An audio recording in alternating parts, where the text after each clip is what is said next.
Pero ang focus mo ngayon is yung pag-achieve mo ng mga pangarap mo, Taurus, even if it means na nasa malayo ka, even if it means na mag-isa ka lang, na magtatrabaho para sa mga pangarap mo, it's okay sa'yo. As long as, masaya kasi kayo guys. There's a lot of happiness in your heart doing what you love. Ibig sabihin, masaya kayo dun sa ginagawa nyo. Kaya hindi nyo rin siya ma-give up. And parang ito na yung, parang nakita nyo na yung purpose nyo na ito na yung kaligayahan ko. So, I'd rather be happy with this one.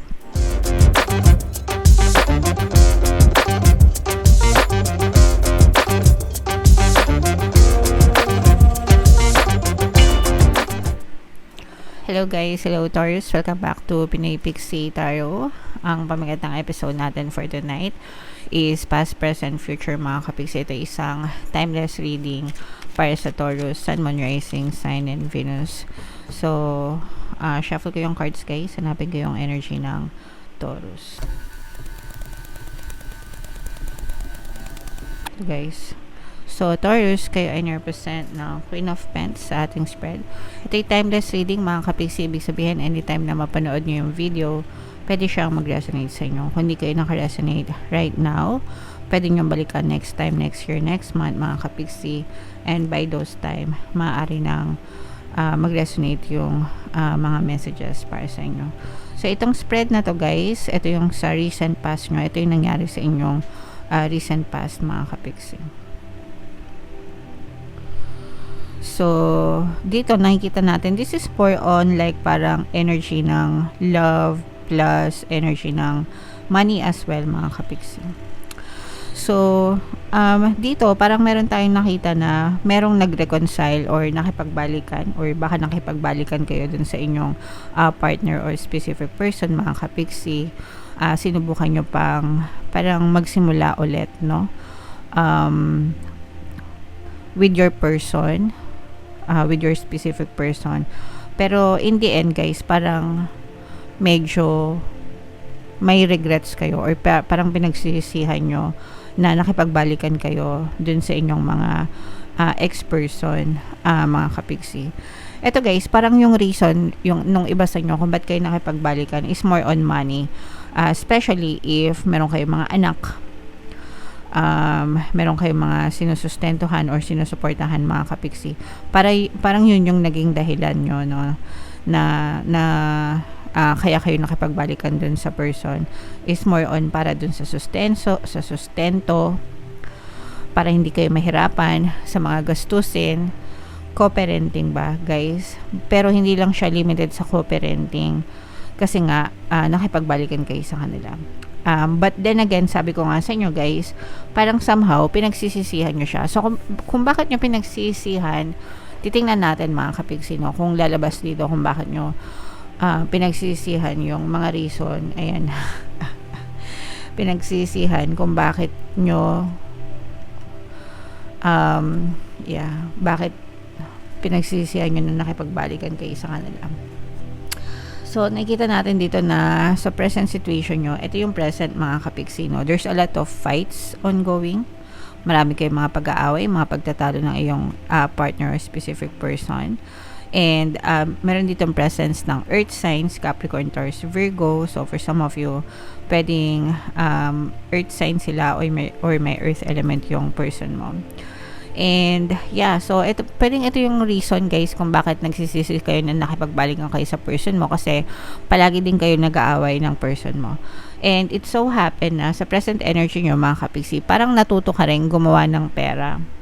So ibig sabihin, pwedeng naging independent ka na hindi ka lang umaasa dun sa person mo, na anticipate mo na anytime baka pwede kayo maghiwalay ulit nitong person mo, kaya ginagawa mo yung lahat para matupad mo yung dreams mo, para maitaguyod mo financially din yung iyong mga anak mga kapixie. Kaya nakita natin na yung pagsisikap nyo mga kapixie, para maging abundant yung pamumuhay nyo, and at the same time you're focusing on your healing. Yung iba sa nyo guys, parang feeling ko nag-ibang bansa, pwedeng nag-ibang bansa kayo, nag-apply sa abroad, ganyan. And parang pagkakataon nyo na rin yan para makahinga, no? Kasi yung iba sa inyo parang feeling ko nasusuffocate kayo Although, choice nyo naman na makipagbalikan dun sa mga ex-person nyo. Pero parang nasasakal kayo mga kapiksi. And ngayon, parang mas may source, parang meron kayong freedom. Parang na-enjoy nyo yung freedom nyo din na nakahiwalay kayo kahit pa paano physically dun sa inyong relationship mga kapiksi. And parang ang fino-focus mo na lang ngayon is yung iyong kabuhayan, guys, no? And hindi ka naman dun sa pag-focus mo sa iyong kabuhayan, yan naman yung hindi mo pinagsisihan kasi nagiging maganda naman yung status mo sa kaperahan. Pero yun sa relationship, parang meron kayo talagang maraming pag-aaway nitong person mo, and yun yung reason kung bakit parang pinagsisihan mo na nakipagbalikan ka sa kanya. Okay? So, right now, you're working on yourself, you're working on your healing, you're working on finding, no, your true self, mga kapiksi. Hinahanap mo talaga kung saan ka magiging masaya and kung ano yung kaya mong gawin, kung ano yung gusto mong gawin on your own, guys, no? Yeah, so yun yung current circumstances mo right now. And sa possible future nitong inyong sitwasyon, guys, silipin natin. So, meron ditong presence ng water sign, Cancer, Pisces, Scorpio, fire sign, Aries, Leo, Sagittarius. Bibigyan ka ng chance ni universe para mas lalo mo pang matupad yung mga pangarap mo. Kasi yung focus mo ngayon right now is more on rebuilding yourself, guys. And yung pagiging independent. Although nakikita natin na meron kayong mga disappointments, mga kapiksi, siguro parang na-disappoint kayo na iniwan mo yung mga anak mo, lalo na kung nag-abroad ka, ganyan. Pero sabi nga, 'di ba, no pain, no gain, mga kapiksi. Yun yung sakripisyo na kailangan mong gawin para matupad mo yung mga pangarap mo. Kasi yung iba sa inyo, guys, sobrang sipag nyo naman sa buhay. As in, yun na lang yung fino-focus nyo. Kung nakipagbalikan kayo din sa person nyo, mga kapiksi, parang nararamdaman ko na hindi nyo na wino-workout na maging okay na kayo. Yung basta okay na nagkabalikan kayo, pero yung tipong hinahanap nyo pa yung love and sweetness and yung warmth, hindi nyo na yun hinahanap. Parang okay na lang kayo na, sige, whatever happens dun sa relationship nyo, kung kayo, fine. Kung hindi kayo, okay lang din. Pero ang focus mo ngayon is yung pag-achieve mo ng mga pangarap mo, Taurus, even if it means na malayo ka, nasa malayo ka, even if it means na mag-isa ka lang, na magtatrabaho para sa mga pangarap mo, it's okay sa'yo. As long as, masaya kasi kayo guys. There's a lot of happiness in your heart doing what you love. Ibig sabihin, masaya kayo dun sa ginagawa nyo. Kaya hindi nyo rin siya ma-give up. And parang ito na yung, parang nakita nyo na yung purpose nyo na ito na yung kaligayahan ko. So, I'd rather be happy with this one.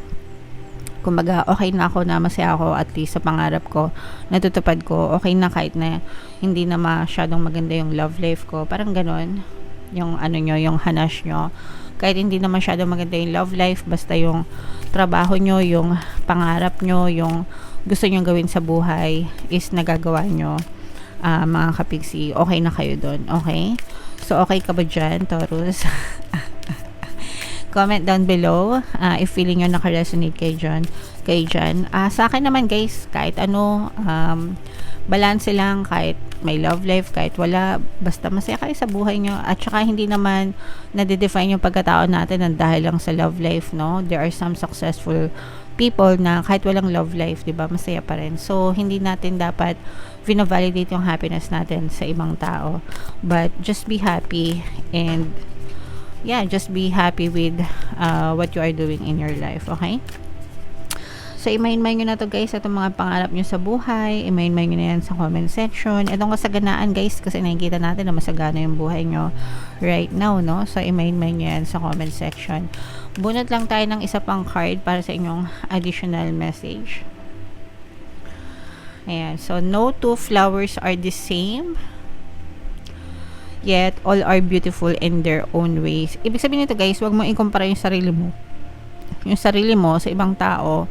Wag mo ikumpara yung buhay mo sa ibang tao, mga kapiksi. Kasi kanya-kanya tayo ng strength, kanya-kanya tayo ng ganda, kanya-kanya tayo ng pagkatao, kanya-kanya tayo ng mga talento, 'di ba? Hindi pare-parehas, pero pare-parehas maganda, pare-parehas okay, kumbaga walang anuhan. Walang tabunan, ganyan. Maganda siya, maganda sila, maganda kayo, maganda tayo, maganda ako, 'di ba?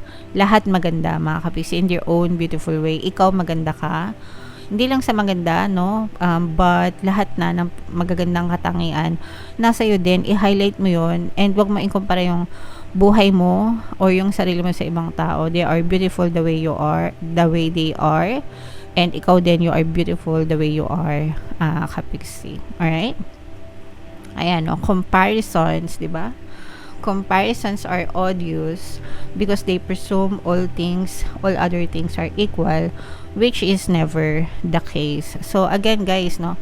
Don't ever compare yourself with other people. Kung ano yung meron sila sa buhay nila, kung maganda yung buhay nila, maganda yung status ng buhay nila, deserve nila yon kasi in-effortan nila yon. And whatever you have in your life, deserve mo din yan kasi in-effortan mo din yan.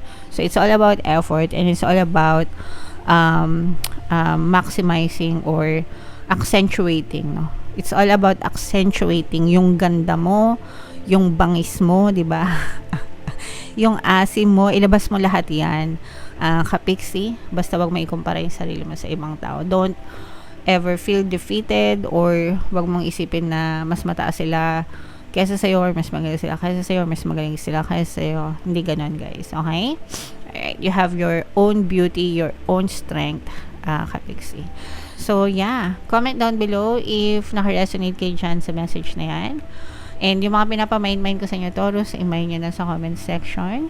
For more tarot readings, guys, ito yung playlist natin. Ito naman yung ating success stories ng paano mag-manifest ng abundance video course. Click here to subscribe, guys. Ito yung ating mga pampaswerte subliminals. Thank you for liking, sharing, and subscribing.